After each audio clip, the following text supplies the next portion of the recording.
sebentar. Saya jadiin host saja, Andis, ya. Baik, Pak.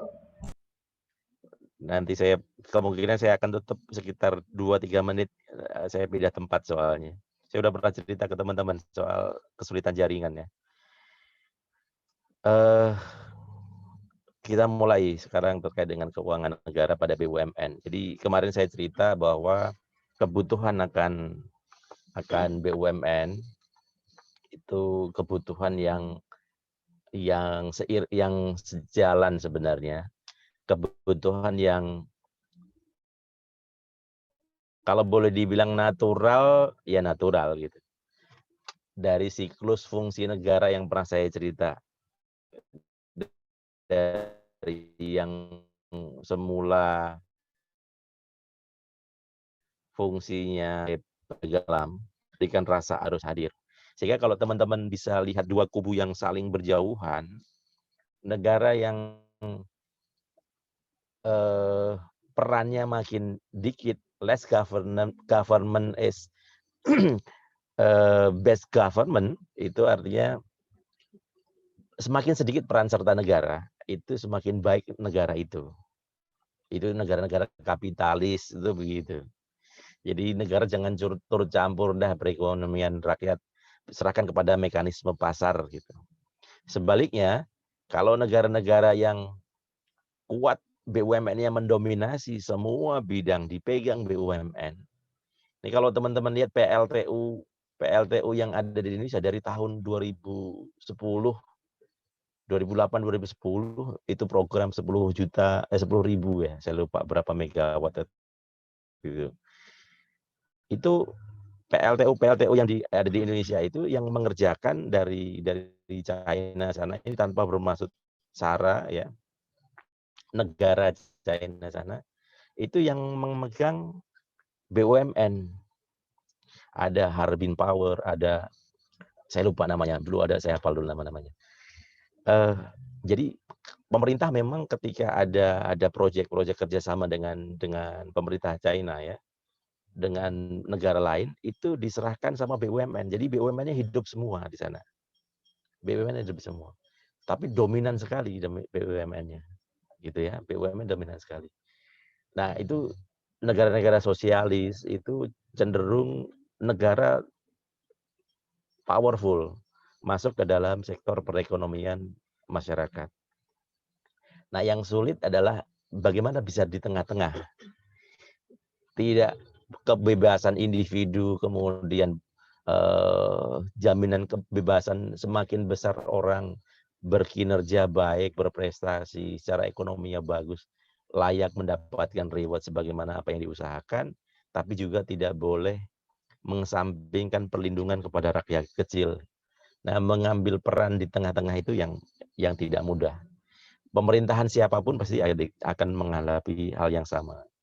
Nah, terkadang makanya pada saat awal-awal dulu Pak Jokowi karena pengen cepat gitu ya, pengen cepat, banyak sektor-sektor konstruksi atau infrastruktur itu langsung diserahkan ke BUMN.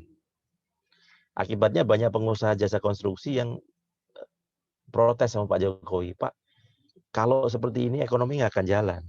Karena duitnya muter di negara terus.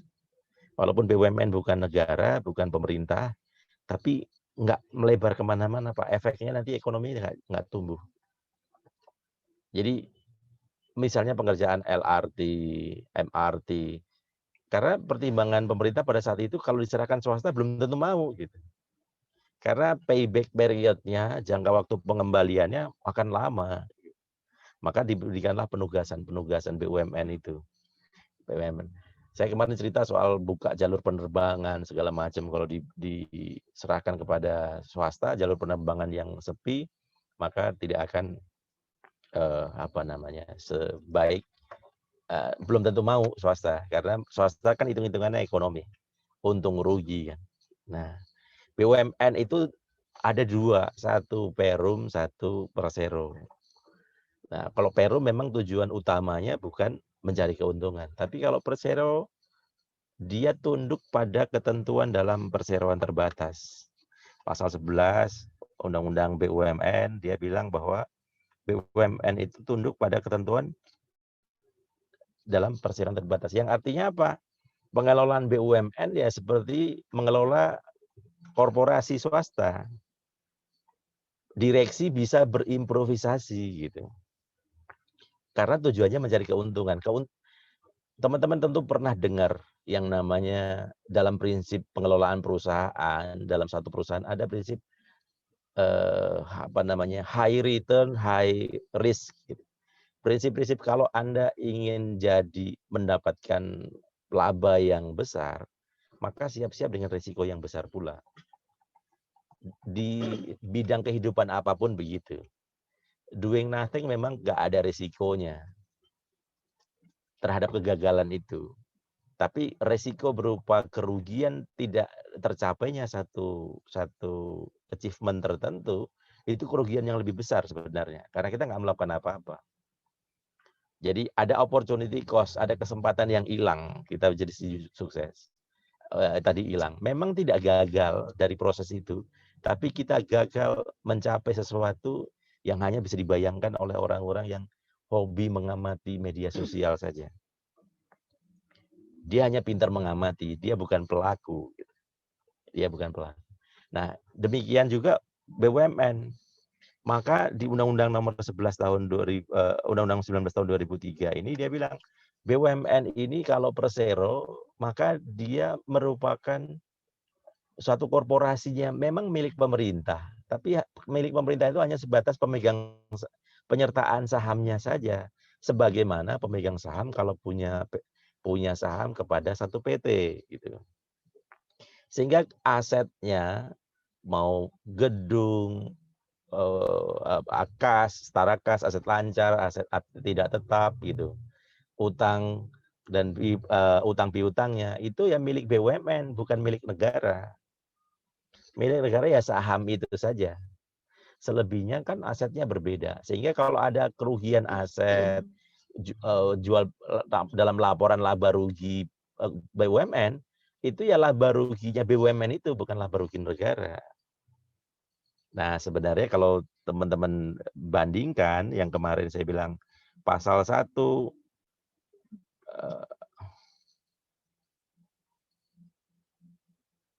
pasal 1 angka 1 Undang-Undang Perbendaharaan Negara. Perbendaharaan Negara adalah Badan Usaha Milik Negara.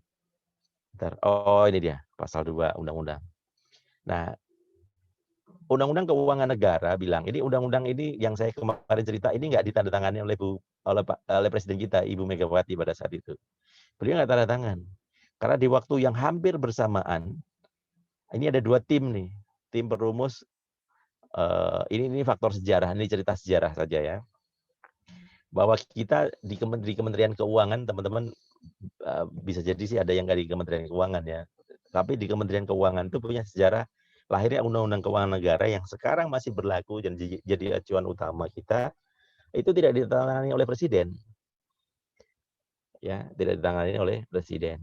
Tapi 2-30 hari sejak itu kan sudah berlaku gitu.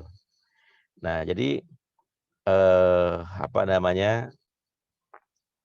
itu sejarah ya. Karena di waktu yang bersamaan dia sedang ada tim perumusnya gitu ya.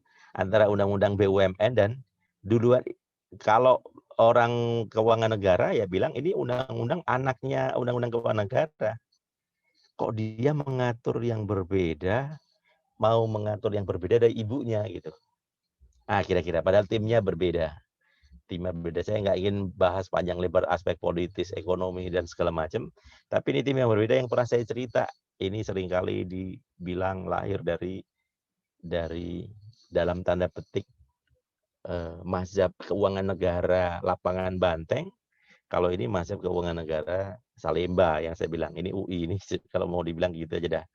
UI ini stan sebenarnya. Cuman kan sekarang Ibu Menteri kita di lapangan Banteng juga, tapi beliau juga UI juga gitu. Jadi intinya nggak perlu dipertajam lagi, tapi intinya bukan intinya ya, tapi ternyata wacana ini masih kebawa terus sampai sekarang.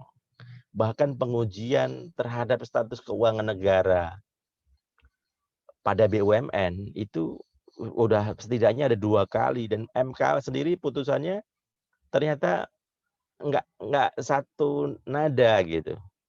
Terakhir ada putusan MK terkait dengan dari Serikat Pekerja Pertamina kalau nggak salah. Itu terkait dengan privatisasi ceritanya. Privatisasi Pertamina apakah dibolehkan dengan mekanisme, saya lupa persisnya, saya lupa mengikuti. Tapi wacana ini terus terbawa teman-teman. Nah, saya ingin mengesampingkan aspek politis dan kepentingan-kepentingan yang yang sebenarnya dari pembicaraan umum ya. Tapi saya nggak mau bahas itu. Tapi saya mau bahas, saya ingin sampaikan kepada teman-teman latar belakang atau pertimbangan hukumnya saja. Pertimbangan hukumnya saja ya.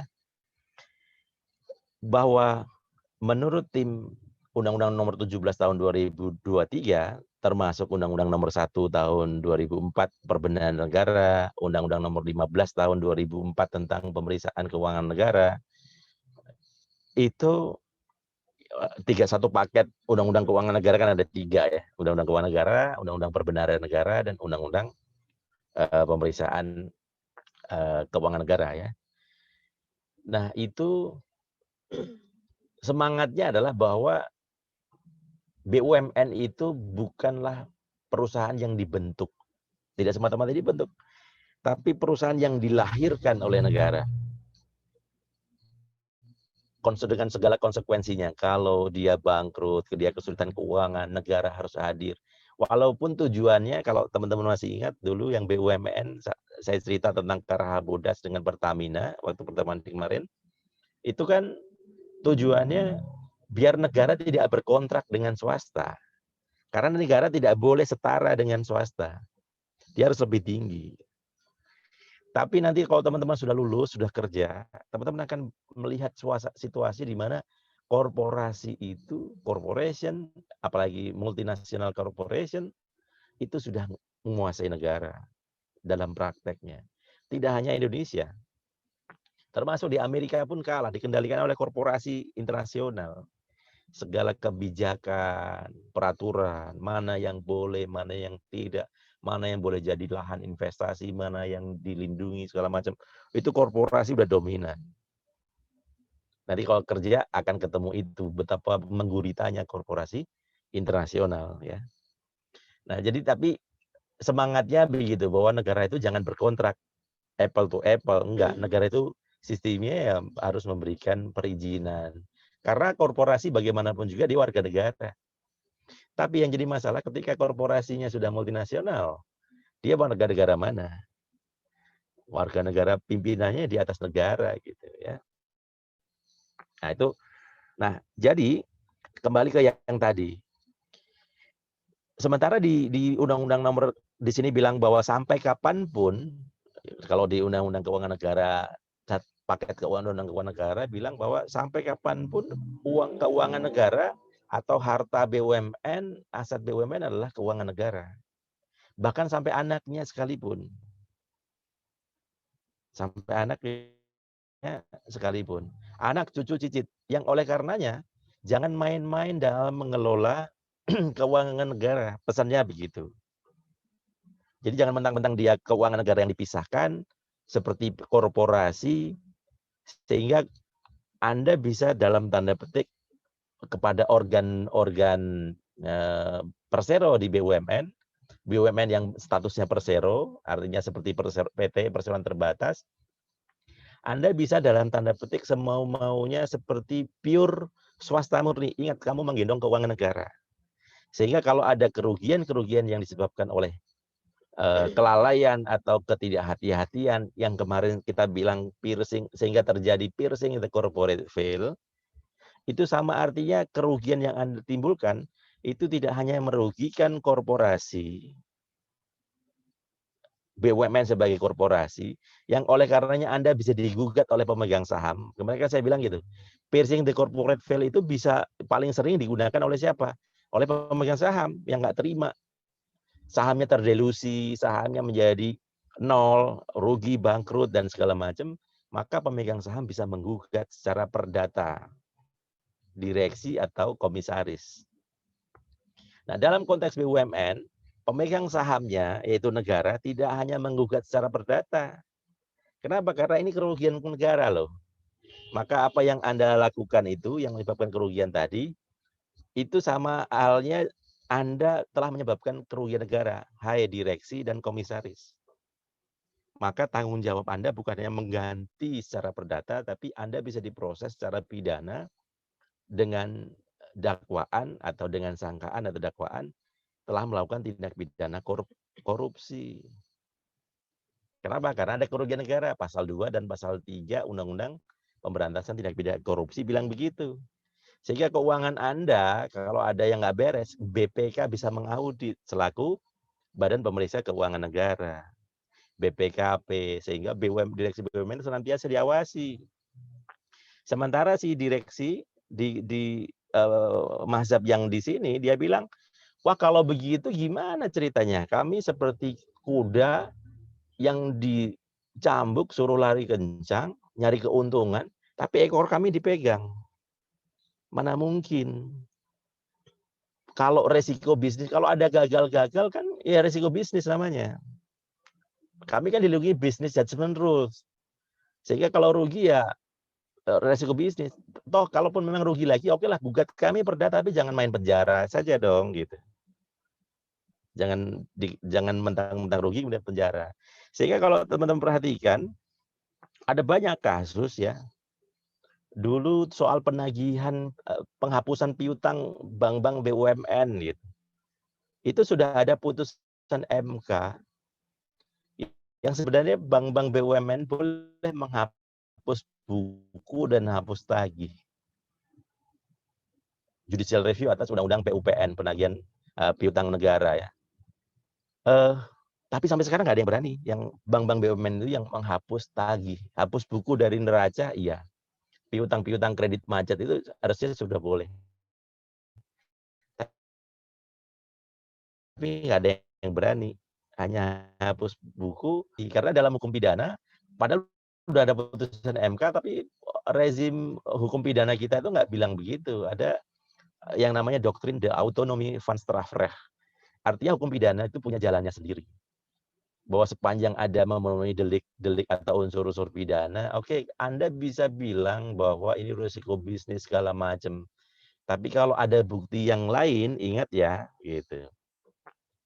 Ingat kalau ada bukti yang lain, bahwa Anda melakukan proses-proses tadi, ada potensi konflik of interest ketika memilih rekanan, ketika membuat keputusan bisnis, ternyata dipengaruhi oleh faktor-faktor yang lain. Kenapa milih si ini rekanannya? Kenapa mau beli barang yang begini harganya dan speknya nggak sesuai? Apakah ya sama seperti kondisi piercing tadi. Ditambah kalau korupsi itu ada namanya niat jahatnya, evil intent ya, niat jahat atau secara mens rea-nya itu ada ya tadi, kalau perbuatan saja terpenuhi, tapi kalau tidak ada niat jahatnya, itu yang merepresentasikan dari suatu kesalahan, maka dia tidak bisa dipidana. Ya, ada pepatah yang bilang bahwa Ginstraf zonder Schuld gitu. Artinya orang nggak bisa dipidana kalau nggak ada kesalahannya. Kesalahan itu nanti kalau saya bicara kesalahan agak panjang gitu ya. Ada kesengajaan, ada kealpaan. Karena kesengajaan sendiri juga nanti dibedakan menjadi tiga kelompok kesengajaan. Saya nggak akan bahas itu ya. Karena materi kita ini bukan materi hukum pidana. Tapi kembali ke yang tadi, bahwa semangatnya di sini bilang melindungi keuangan negara biar nggak dikelola secara sembarangan. Di sini semangatnya memberikan perlindungan kepada direksi biar nggak takut mengelola. Sehingga kalau teman-teman perhatikan, kemarin saya nggak tahu sudah saya sampaikan di kelas ini atau belum. Di sini ada OVO, ada GoPay. Di sini ada link aja. Ini BUMN nih. Ada yang teman-teman bisa rasakan bedanya nggak? Inovasi, gebrakan, dan segala macam. Apa bedanya? Apa Dava? Ingat nggak ini? Bedanya apa? Yang sekarang ini teman-teman perhatikan. Yang sering terkenal ini dengan jor-joran Jor-joran apa nih? Diskon-diskon itu. Bakar uang. Bakar OVO, Pak, uang. kalau diskon. Bakar Oh, uang. iya, Pak. Jadi dari awal terkenal bakar uang. Link aja kenapa diem-diem baik, diem aja. Nggak ada, iya kan? Sekarang Anda tahu sebabnya, karena dia BUMN. Padahal bisa jadi dalam benaknya si BUMN, kalaupun saya kasih diskon, bakar uang, tujuannya adalah untuk strategi marketing. Gitu. Jadi strategi marketing perusahaan, harapannya akan dapat memperluas pangsa pasar. Orang semakin datang di era sekarang ini kan begitu, untuk mengundang minat konsumen baru, calon konsumen segala macam dengan berbagai promo-promo kan. Tidak bisa dipungkiri tren ataupun selera masyarakat kita terkait dengan promo-promo itu luar biasa. Ya kan? Nah, tapi kalau itu sampai bikin promo bakar uang dan ternyata minat masyarakat konsumen nggak tinggi, rugi, apa konsekuensinya? Anda dalam marketing nggak, nah itu. Khawatir nanti kalau saya rugi, saya masuk ranah korupsi gitu. Sehingga itu di judicial review di Mahkamah Konstitusi beberapa kali terkait ini. Dan Mahkamah Konstitusi juga pernah dalam satu kesempatan ini ya di tahun 2011 sempat menerima gitu. Oh ini terkait dengan PUPN yang tadi penagihan piutang BUMN. Nah, intinya pada saat itu ada gugatan-gugatan, saya lupa yang persis yang main 2013 yang 462 atau 48 ya. Saya udah lama nggak buka-buka lagi putusannya.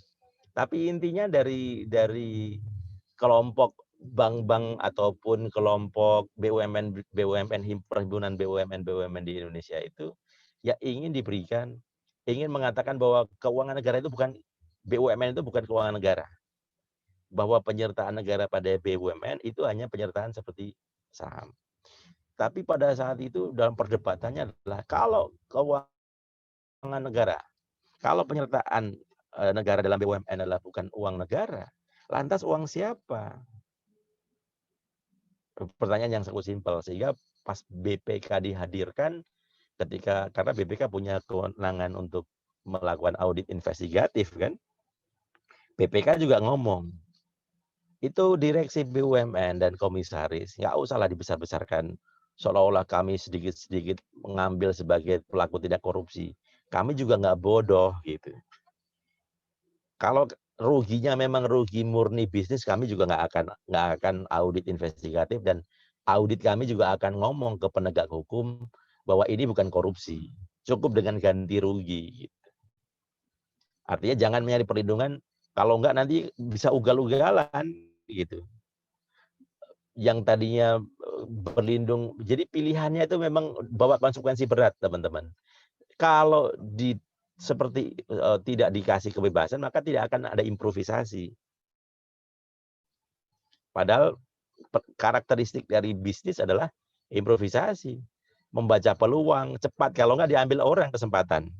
Mau bikin investasi apa, bikin lapangan golf, bikin SPBU, kan menentukan kawasan nggak mudah gitu. Seperti yang saya bilang kemarin, menentukan lokasi bisnis, mitra bisnis, dan lain sebagainya itu kan ya bisnis ada gamblingnya gitu. Nah kalau gambling kemudian gagal di penjara, ya nggak ada yang mau, gitu kira-kira. Tapi si Undang-Undang Keuangan Negara, ya itu yang penting gamblingmu itu berdasarkan praktek bisnis yang lazim, yang wajar. Artinya kalaupun memang gambling tapi tidak ada niat jahatmu ingin menguntungkan orang lain, bahwa memang bukan keuntunganmu tapi menguntungkan orang lain.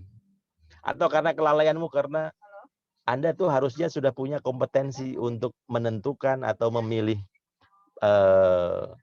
aktivitas bisnis yang baik, yang tepat, tapi tidak dilakukan. Nah, itu tentu faktor-faktor ini untuk menentukan ada tidaknya unsur pidana atau tidak, itu di pengadilan nanti ujinya. Dibuktikanlah di sana, oh ternyata Anda dalam mengambil keputusan ini, dipengaruhi itu, dan lain sebagainya. Sebentar, saya lupa pertanyaan Dava kemarin apa itu. Tentang, baca lagi pertanyaanmu Dava, lupa persisnya itu. Tapi ini di slide yang ini, di kakak tingkatmu ada nih kalau nggak salah, saya udah kirim semua juga nih. Nah, jadi gitu ya, terkait dengan, nah nanti teman-teman baca sendiri saja ini, selebihnya, tapi di ujian UTS saya nggak banyak keluar BUMN, koperasi yayasan, jadi ini sifatnya informasi saja. Nanti pas hari Sabtu saya singgung-singgung deh, karena materi kan ada banyak, ujiannya sekarang juga Anda diawasi itu, ujiannya open book, tapi non gadget ya. Ujiannya itu open book tapi non gadget, nggak boleh buka sarana elektronik, tapi boleh buka buku yang di kertas. Tapi nanti satu aja deh saya ngomongin tentang ujian, ya, tentang ujian. Nah sekarang BUMN, BUMD, Anda baca sendiri ya tentang dasar hukum BUMN, BUMD-nya, terkait dengan proses pembentukannya, mana yang bisa didasarkan pada perda, mana yang bisa didasarkan pada peraturan gubernur atau wali kota, ya. Misalnya di Jakarta nih, karena kita tinggalnya di Jakarta pada saat itu, pembentukan organisasi tata kerja rumah sakit waktu bikin BLU. Oh ini BLU ini, ya BLU. Slide BLU juga saya sudah kirim kepada teman-teman ya, pembentukan BLU. Ini Transjakarta, BLU Transjakarta. Kemudian ada BUMD. Ini contoh-contoh BUMD. BUMD slide-nya kok nggak di sini ya? Oh ini dia depan. BUMD. Kita belum punya undang-undang BUMD seperti BUMN itu nggak punya, ya. Jadi, tapi dia pengelolaannya sama dengan korporasi seperti BUMD, ya. Dia didasarkan pada Undang-Undang Nomor 562 tentang peraturan daerah, Permendagri tentang bentuk hukum BUMD, kemudian otonomi daerah. Jadi didasarkan pada itu bahwa daerah boleh dimungkinkan untuk membuat perusahaan daerah. Kemudian peraturan pemerintah nomor 54 tahun 2017 tentang badan usaha milik daerah. Jadi belum punya undang-undang sendiri, tapi secara garis besar di peraturan pemerintah juga bilang bahwa dia tunduk pengelolaannya pada undang-undang PT. Seperti BUMN ya, seperti BUMN. Nah, ini dasar hukum pembentukannya. Teman-teman baca sendiri. Izin Karena bertanya, Pak. ya silakan Mika. Ini saya izin konfirmasi terkait apa yang Bapak sampaikan. Berarti untuk BUMN Persero itu pemerintah hanya sebagai penyerta saham, tetapi untuk asetnya, laba ruginya itu milik BUMN, bukan milik negara. Kecuali jika ada tindakan misalkan konflik of interest, kemudian ada niat jahat seperti korupsi. Nah, itu kerugiannya merupakan kerugian negara dengan catatan modalnya bersumber dari APBN, gitu ya, Pak? Sebentar. Ini jam berapa ini? Udah jam 8 belum? Jam 8:05, Pak. Saya off sebentar 5 menit ya, 5 menit. Jadi saya ini lagi di mobil, saya mau pindah ke tukang kedai kopi. Tadi belum buka. Tadi itu 7:30 belum buka. Saya mau masuk dulu ya. Sebentar, saya jawab sebentar ya Mika. Jadi ini sudah buka jam 8 dia bukanya. Sekarang saya mau turun mobil. Saya mau pindah nanti 2-3 menit saya ini lagi. Saya sambung lagi ya. Baik, Pak.